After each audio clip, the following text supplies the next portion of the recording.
Linear equation, अगर कोई भी equation ax plus by plus c equal to 0 इस फॉर्म का लिखा हो, इसमें देखो लीनियर और एक टू वेरिएबल दो वर्ड आया है और साथ में इक्वेशन भी आया है।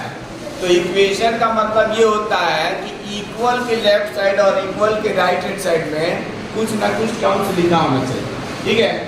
लीनियर का क्या मीनिंग है, कौन बताएगा, बताओ।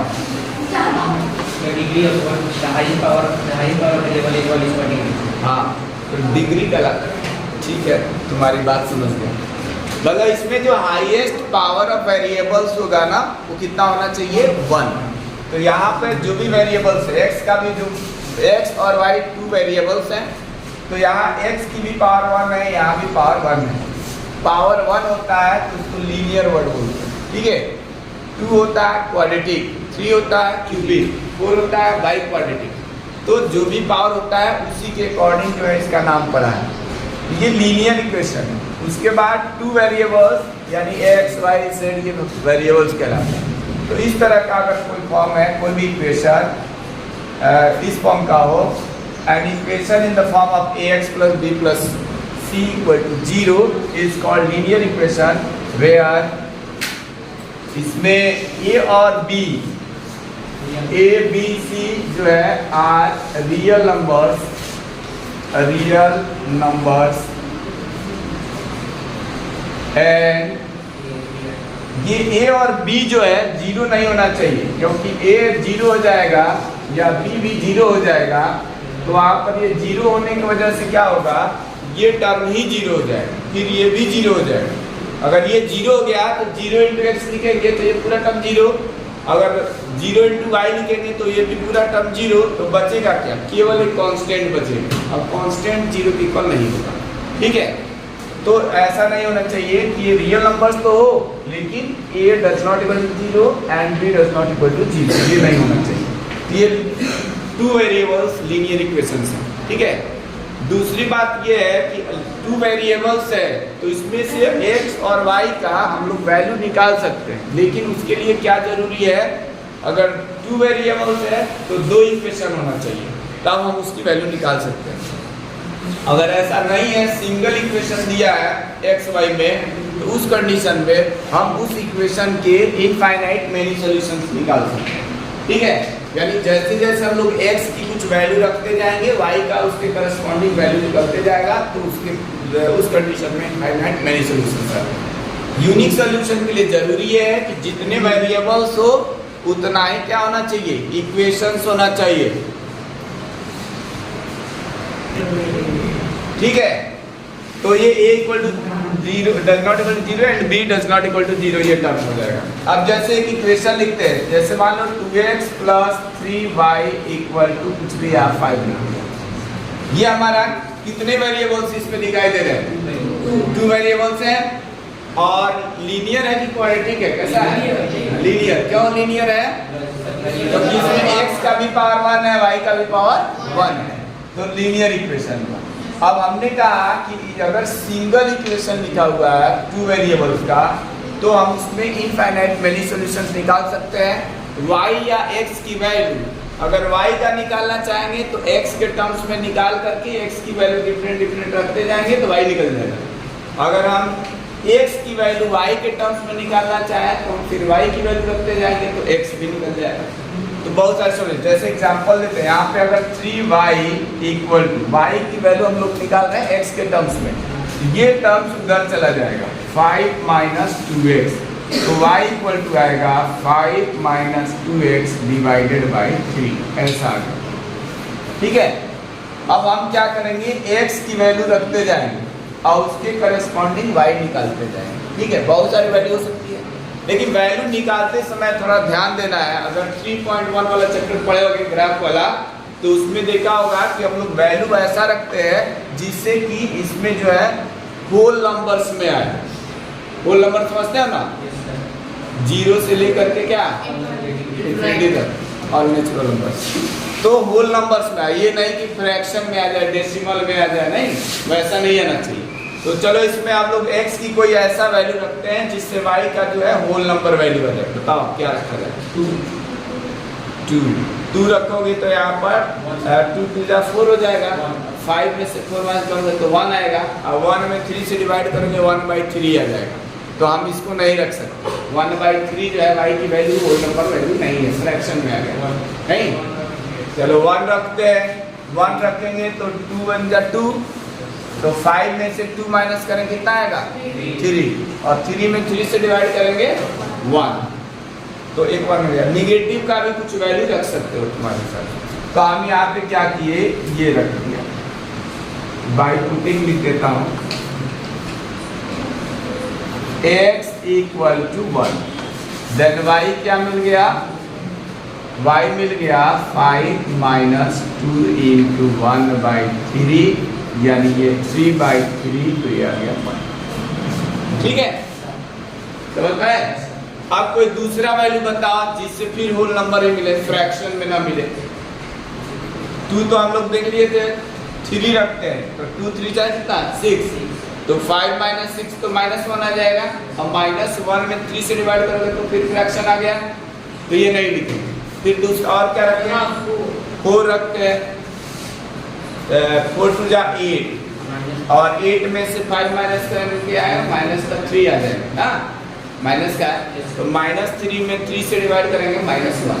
तो हम लोग और क्या रख सकते हैं, x इक्वल टू क्या रख रहे हैं, 4 रख रहे हैं, तो y इक्वल टू क्या आ जाएगा, 5 माइनस 2 इंटू 4 डिवाइडेड बाई 3, तो ये आ जाएगा माइनस का, लिख दे डायरेक्ट, -3/3 -1 आ जाएगा। ठीक है, इसी तरीके से और कुछ वैल्यू बताओ, क्या रखा जाए, होल नंबर यानी कोई जरूरी है कि मतलब फ्रैक्शन में ना है, फ्रैक्शन डेसिमल में दिक्कत होता है, ग्राफ भी प्लॉट करोगे ना, इंटीजर्स है ना, लेकिन ये होल नंबर का मतलब मिक्स्ड होता है, फ्रैक्शन होता है, डेसिमल होता है, उस टाइप का नहीं है। ठीक है, तो इंटीजर्स तो है। उसके बाद दूसरा कोई बताओ, 6 रखने पे क्या आएगा, 6 2 12, और 12 में से 5 माइनस करो कितना आ जाएगा, तो -7, तो नहीं होगा, 7 2 जा 14, और 14 में से 5 माइनस करो तो क्या आएगा, -9 आएगा। तो हम क्या रख सकते हैं, इसके अलावा क्या रख सकते हैं, 7 ना, तो 7 रखेंगे तो y कितना आ जाएगा, ये 5 माइनस 7 2 जा 14, तो यहाँ -14 डिवाइडेड बाई 3, -9/3, तो माइनस, ठीक है।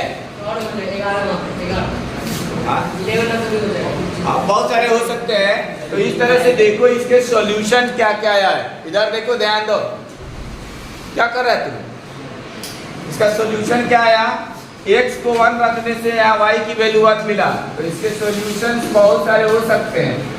तो आ गया 1,1,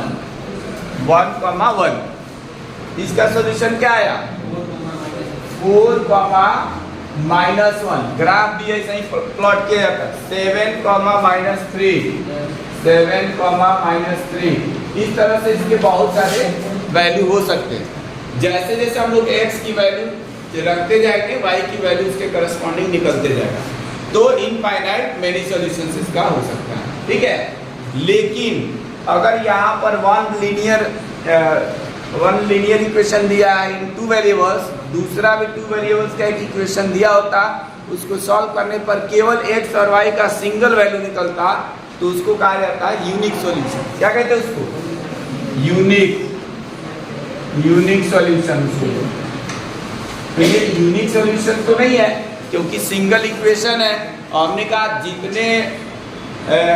जितना वेरिएबल्स उतना ही इक्वेशन होगा, तो यूनिक सॉल्यूशन में आ सकता है, इसमें भी कई सारी कंडीशन है।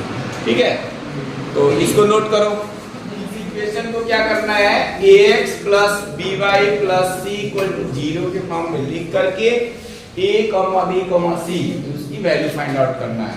यानी पहले तो हम ax + by + c = 0 फॉर्म में लिखना है, इस फॉर्म में इसको चेंज करें अगर नहीं लिखा है तो, और देन क्या करना है, इसका a, b, c की वैल्यू निकालना है। कैसे निकाल लेंगे? सबसे पहले हमारा जो लीनियर इक्वेशन होता है, linear equation in two variables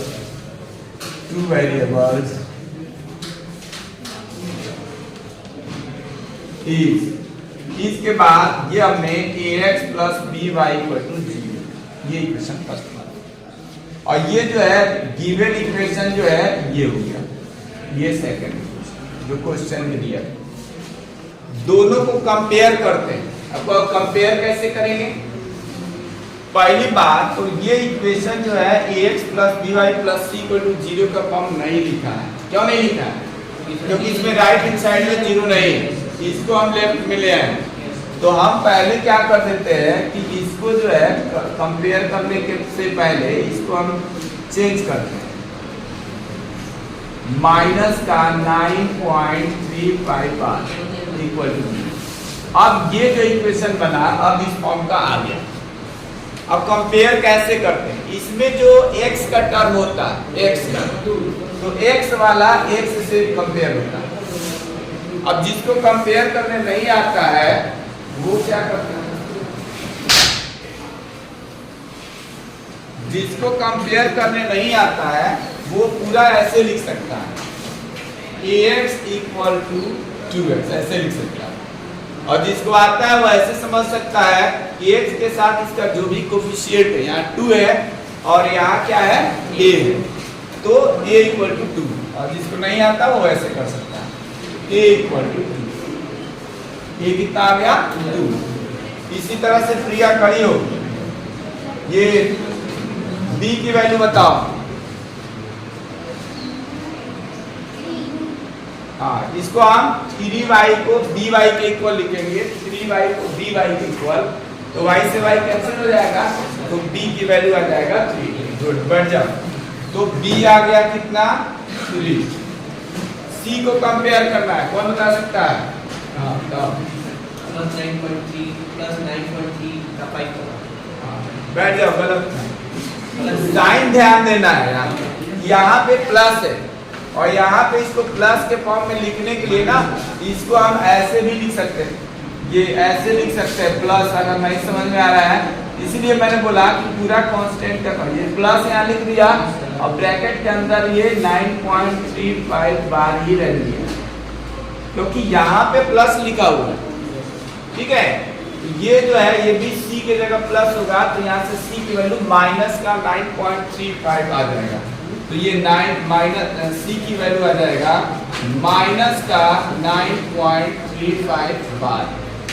ये कहाँ से आया? इसको क्या किया, यहाँ लिखना पड़ता है comparing equation first and second. ये क्या किया मैंने? Comparing equation first and second, first and second को कंपेयर किया, तब ये हमारे पास a की वैल्यू ये निकला, b का निकला, c का निकला। ठीक है, तो ये आंसर हो जाएगा। अब तुम लोगों को हम एक क्वेश्चन देते हैं ऐसे, इसमें बहुत सारे क्वेश्चन हैं। अब कहोगे कि जहां पर x या y गायब या c ही गायब है तो वहां कैसे कंपेयर करेंगे? तो ऐसा क्वेश्चन एक क्वेश्चन नंबर 8 दिया हुआ है जिसमें से y गायब है और 5 में c गायब है, फिर जो है 7 में x गायब है। तो एक जिसमें कोई टर्म गायब है उसको हम बताते हैं कैसे होगा, इसको नोट कर लो पहले।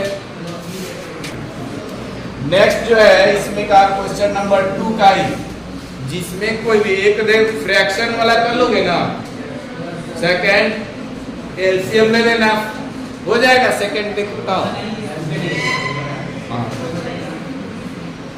बता दें। तो सबसे पहले गिवन इक्वेशन, चलो मैंने लिख लिया, अगर ये बताना फ्रैक्शन में कुछ था ही नहीं, -10 इक्वल टू 0। ये देख लो क्या इक्वेशन ये दिया है। सबसे पहले एलसीएम लिया जाएगा, पीछे लड़की गर्दन काट देंगे सही से रहेंगे। यहाँ पे 5 है, एलसीएम लिया जाएगा, कितना आएगा 5, ये हो जाएगा 5x minus y minus 50 equal to 0 होगा। उसके बाद इस 5 को राइट हैंड साइड में ले जाएंगे, क्रॉस मल्टीप्लाई होगा 5 इंटू 0, 5 इंटू 0 कितना होता है, बोलो 0, -50 इक्वल टू, ये उधर गया तो 0। इसको हम ऐसे थोड़ा लिख लेते हैं, 5x को ऐसे ही रखते हैं, प्लस माइनस करके यहाँ पर -1 इंटू आई, वैसे तुम लोगों को ज्यादा बढ़िया से, फिर ये -50 इक्वल टू 0, इसको इक्वेशन ऐसा इसलिए लिखा क्योंकि हम लोग के पास जो linear equation of two variable का जो फॉर्म होता है ax plus by plus c equal to 0 का होता है। तो यहाँ लिखेंगे comparing by the equation, two variable equations भी लिख सकते हो, ax plus by plus c equal to 0, इससे कंपेयर कर रहे हैं। ये भी टू वेरिएबल इक्वेशंस है, लीनियर इक्वेशंस, और ये भी टू वेरिएबल। चलो अब कंपेयर करते हैं, तुम खड़े हो, a की वैल्यू बताओ,